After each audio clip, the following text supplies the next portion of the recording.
तो वो डायलॉग मुझे इसलिए इतना स्ट्रांग लगा और इसीलिए मैंने कहा कि शायद विवेक अग्निहोत्री द्वारा लिखा गया सबसे स्ट्रांग डायलॉग है अब तक के उनके करियर का। उनको कहानी पकड़नी आती है, उसको स्क्रीन पे प्रेजेंट करना आता है, फिल्म मेकिंग के एस्पेक्ट्स में वो कई बार पीछे रह जाते हैं। इस बार ये ट्रेलर देखकर मुझे पहली बार लगा है, एक लाइन में बता देता हूं, गोपाल पाठा वो व्यक्ति था जो अगर ना होता तो डायरेक्ट एक्शन डे के समय बंगाल में जितना नरसंहार हुआ उससे डबल ट्रिपल नरसंहार होता। जो क्लैरिटी दिखाई गई है जिन्हा के थॉट्स की, जिन्हा का फंडा क्लियर है कि हम अलग हैं। बंगाली म्यूजिक का उपयोग हुआ है एक जगह, एक वो नोट इतना लंबा खींचा गया है, इतना ऊंचा, और उस समय जो विजुअल्स दिखते हैं और वो उन्हें खाने का, नोचने का वेट कर रहे हैं, उसके समय एक नोट टच किया गया है, वो बहुत बढ़िया है। ट्रेलर काटने वाली जो भी एडिटिंग टीम है उसको साधुवाद। 2 मिनट से तो मैं कहूंगा कि शायद ये फिल्म कश्मीर फाइल्स। नमस्ते दोस्तों, राम राम दोस्तों। अगर आप मेरे साथ इस चैनल पर लंबे समय से जुड़े हैं, आप मुझे जानते हैं, आपने मुझे लाइव में सुना है, तो आपने सुना होगा कि मैं ये अक्सर कहता हूं और मानता भी हूं कि किसी भी ट्रेलर का या टीजर का रिव्यू करने का कोई मतलब नहीं होता, क्योंकि मेरे विचार में 1 मिनट से या 2 मिनट से आप ये जज नहीं कर सकते कि एक 2.5-3 घंटे की फिल्म कैसी होगी।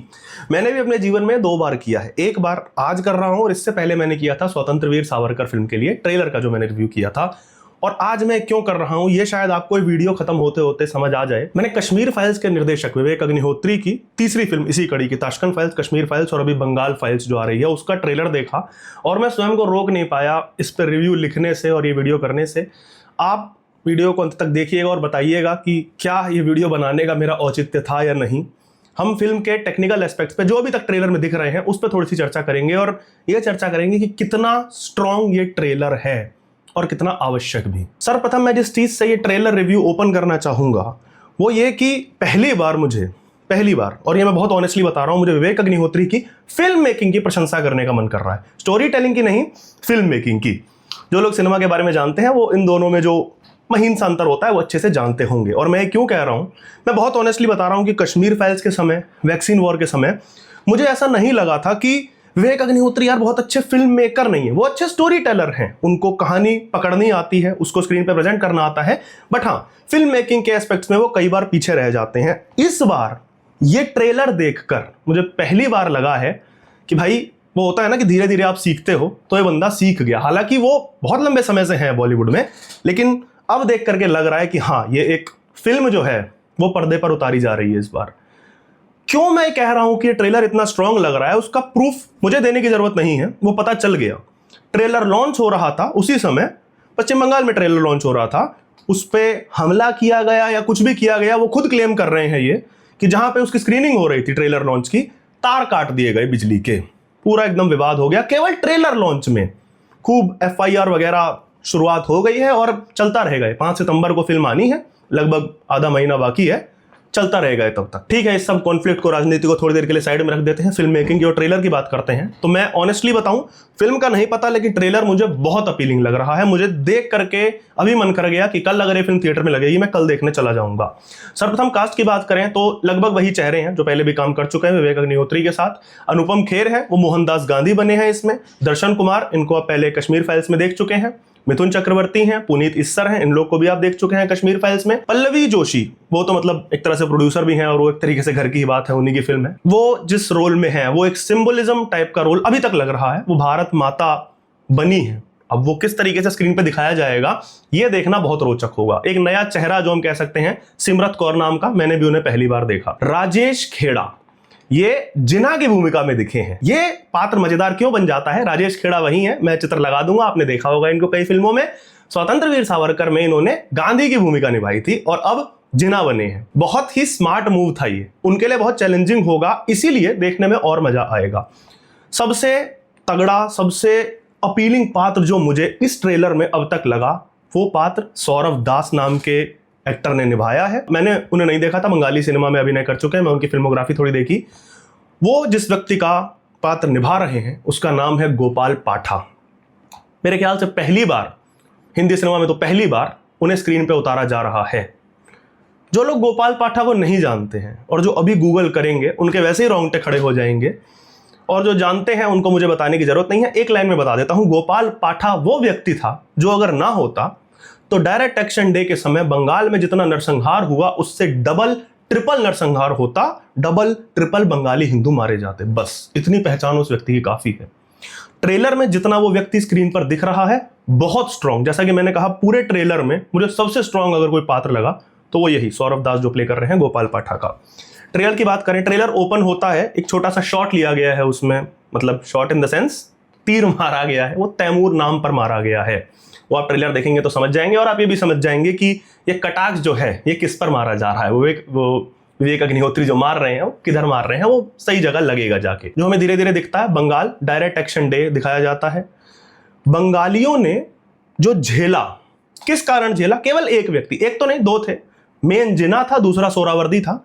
जिना का जो ऑब्सेशन था उसके कारण बंगाली हिंदुओं ने जो झेला, वो चीज कितनी स्ट्रांगली दिखाई गई है ये ट्रेलर के शुरुआत के 30 से 35 सेकंड में आपको समझ आ जाएगा।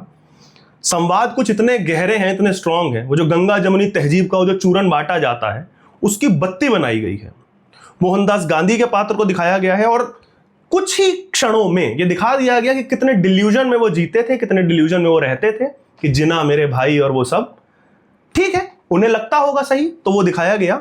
उसके बाद जो क्लैरिटी दिखाई गई है जिना के थॉट्स की, कि उस बंदे के फंडे कितने क्लियर थे, कि गांधी उससे कहते हैं कि हम तो एक हैं, ये है वो है। जिना का फंडा क्लियर है कि हम अलग हैं, तुम इसको पूछते हो, हम उसको पूछते हैं, तुम ऐसे चीजें करते हो, हम वैसे चीजें करते हैं। इसलिए मुझे वो जो पात्र है खेड़ा जी का, वो मुझे और स्ट्रांग लग रहा है कि वो देखना होगा कि कैसे वो जिना को प्ले करते हैं। जिना को पहले भी प्ले किया गया है, फ्रीडम एट मिडनाइट एक सीरीज आई थी, उसमें भी बहुत अच्छा किया था, जो एक्टर है उन्होंने किया था, यहां पे भी वही देखना है। फिर ट्रेलर में डायरेक्ट एक्शन डे दिखाया गया है। जैसा कि मैंने कहा, इतने स्ट्रांग विजुअल्स हैं, एक के बाद एक, 2.5-3 मिनट का जितने का भी वो ट्रेलर है, हर 15 सेकंड पे ऐसे विजुअल आते हैं जो आपकी रूह कपा देंगे, रोंगटे खड़े कर देंगे। बंगाली महिला एक दिखाई गई है, वही जो प्रॉपर अटायर होता है बंगाली महिलाओं का, व्हाइट साड़ी, रेड बॉर्डर जो पूरे में चलता है, लाल बिंदी, बड़ी मोटी सी बिंदी, वो पहचान। और अगले ही शॉट में एक कॉमरेड द्वारा एक महिला को, पूरे लाशों का ढेर लगा हुआ है, महिला को गोली मारते हुए, उसके बाद जूते से, अपने जूते से वो व्यक्ति महिला की वो बिंदी हटा रहा है। मैं ये सब चित्र नहीं लगा सकता क्योंकि उसके कारण है, उसको यूट्यूब अलग तरीके से देखता है, उसमें ब्लड वगैरह उस तरीके का है, तो मैं वो नहीं लगा पाऊंगा। लेकिन आप देखेंगे ट्रेलर, आप समझ जाएंगे, और जितना मैं बता रहा हूं उससे आप समझ सकते हैं कि वो कॉमरेड अपने पैर के जूते से उस महिला के माथे पे लगी बिंदी, वो तिलक जो है वो मिटा रहा है। कितना बड़ा ये सिंबोलिज्म है कि जो बंगाल में बंगाली हिंदू जेनोसाइड को एक एक क्षण में, एक सीन में आप वो चीज देख सकते हैं पूरी की पूरी। उसके बाद हमारा गोपाल पाठक का पात्र स्क्रीन पे इंट्रोड्यूस होता है, वो फिर रिवेंज स्टोरी वहां से आरंभ होती है। मेरा जो अनुमान है कि क्या इसमें दिखाने का प्रयास किया गया है, 3 टाइमलाइन इस फिल्म में शायद चलेंगी। पहली 1946-47 यानी कि डायरेक्ट एक्शन डे और बंटवारे के समय जो नरसंहार हुआ था वो, उसके बाद 30 साल, मतलब ठीक है 40 से 70 तक आप ले आएंगे, वहां पे भी वही सब चल रहा था, कम्युनल पॉलिटिक्स, कांग्रेस राज कर रही थी। लेकिन फिर 70 के दशक में कम्युनिस्ट आ जाते हैं, और 70 के दशक से लेकर 2000 तक उनका जो राज रहा 30 साल, उस समय भी ये सब हुआ था। एक छोटा सा सीन है, उससे पूरा क्लियर हो जाएगा कि ये कम्युनिस्ट बंदा दिखाया है, बहुत सारे कॉमरेड है, वो खड़े हुए हैं, दीवार के सहारे उन्होंने लोगों को लगा रखा है, वो लगभग हिंदू है, उनकी पोशाक बता रही है। एक व्यक्ति उनमें खड़ा है, भगवा वस्त्र पहने खड़ा है, और उनपे फायरिंग हो रही है सीधी, पॉइंट ब्लैंक। जलियांवाला बाग में हमने देखी थी कि 79 लोगों पे फायरिंग, तो वो मेरे ख्याल से वो समय दिखाया गया है। ये हो गई दूसरी टाइमलाइन।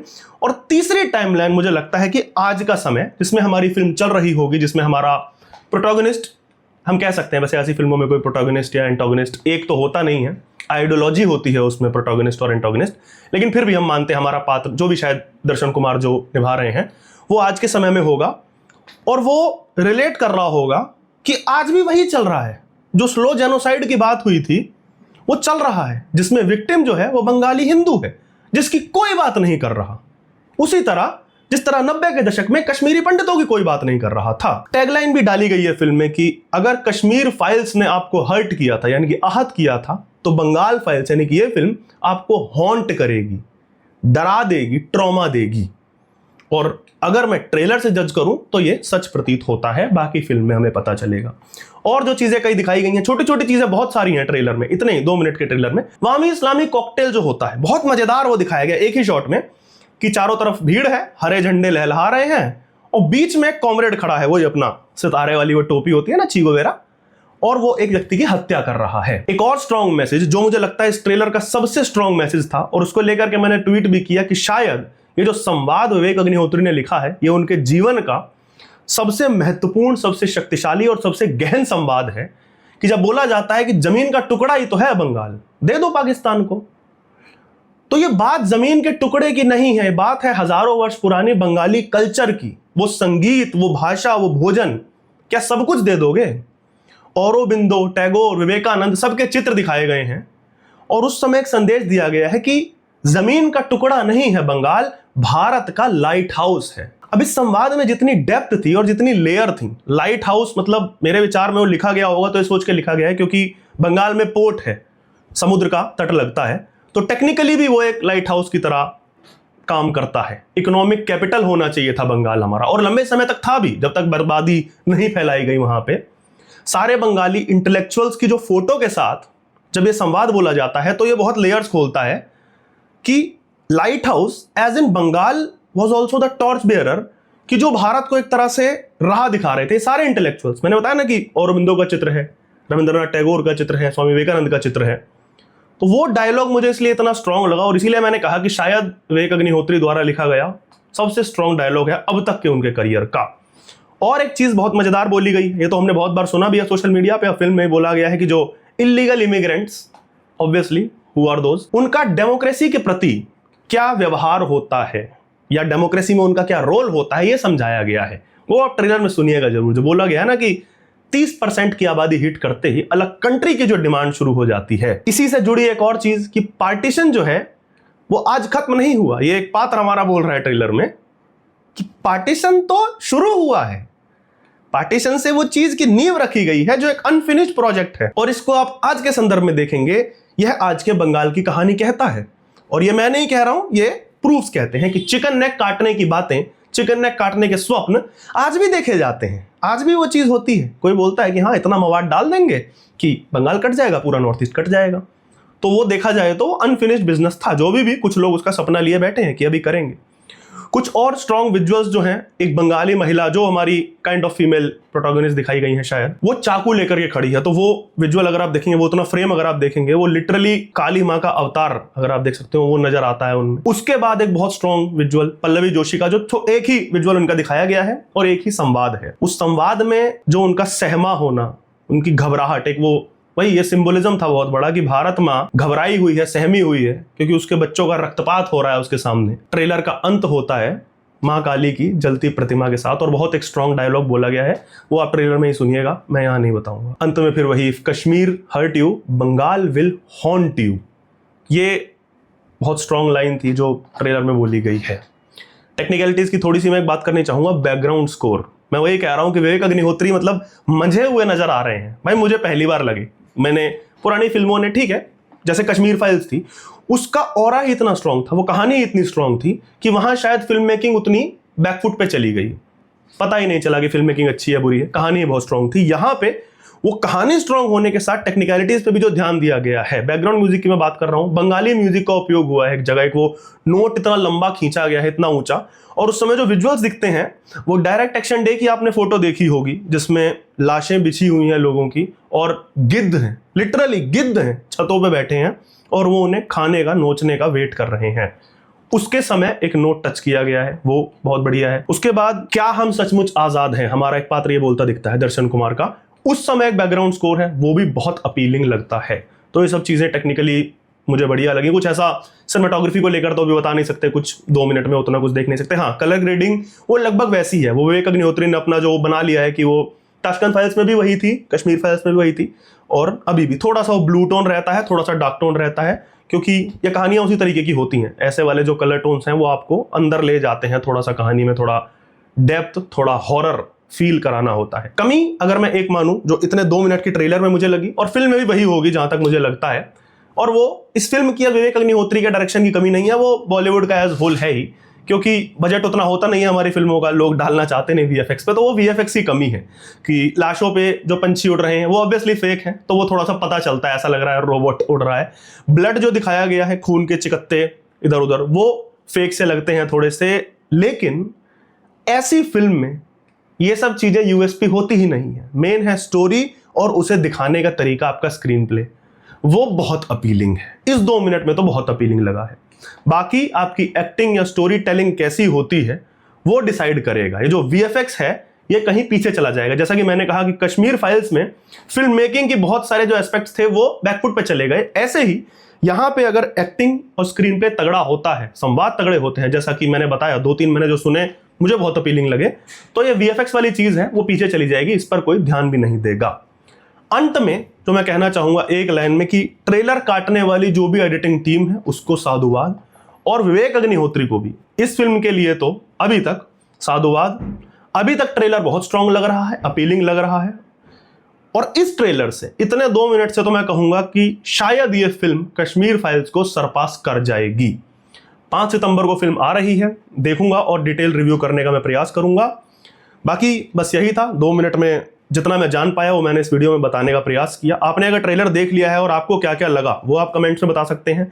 मैं इस रिव्यू में, इस छोटे से रिव्यू में कितना मैं न्याय कर पाया ट्रेलर के साथ वो भी आप बता दीजिएगा। अगर आपको वीडियो अच्छा लगा हो तो साझा अवश्य करिएगा, क्योंकि ऐसी फिल्मों का लोगों तक पहुंचना जरूरी है और ये वर्ड ऑफ माउथ से ही चलेंगी, सीधी सी बात है। इसकी कोई उस लेवल की मार्केटिंग नहीं होने वाली, कोई पीआर टीम नहीं आने वाली इसके लिए। कोई बॉलीवुड तो कितना समर्थन करता है विवेक अग्निहोत्री का और उनके प्रोडक्शन का, उनकी फिल्मों का, वो तो हमने देखा ही है। तो शायद हम लोगों को, आप लोगों को ही इसमें अपना योगदान थोड़ा थोड़ा देना पड़ेगा। वही जो कहते हैं ना आहुति यज्ञ में, वो हमारी होगी। तो ये वीडियो साझा करें अगर आपको अच्छा लगा हो, और अगर आप इस चैनल पर पहली बार आए हैं तो कृपया करके सब्सक्राइब कर दीजिएगा। आगे इस तरह की वीडियो और बनाने का प्रयास करूंगा, और हाँ 5 सितंबर को जब भी फिल्म आएगी उसका रिव्यू का भी प्रयास करेंगे। अंत तक वीडियो देखने के लिए आपका बहुत बहुत धन्यवाद।